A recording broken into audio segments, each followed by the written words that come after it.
We are very proud to sing this next song for you because it was written for our choir.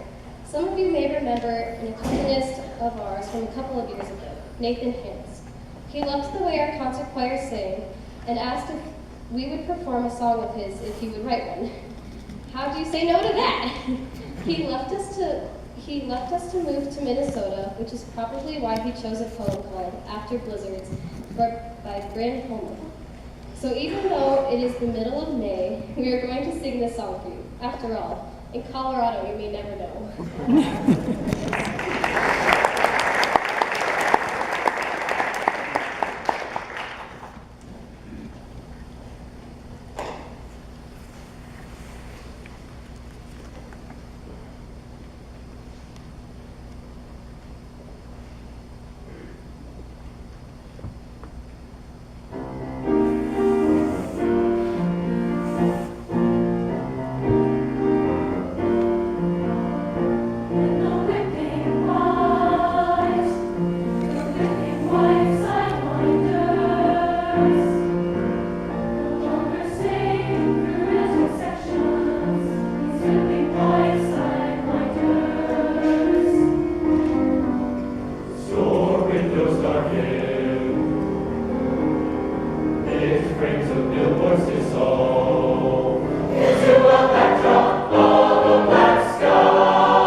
Don't stir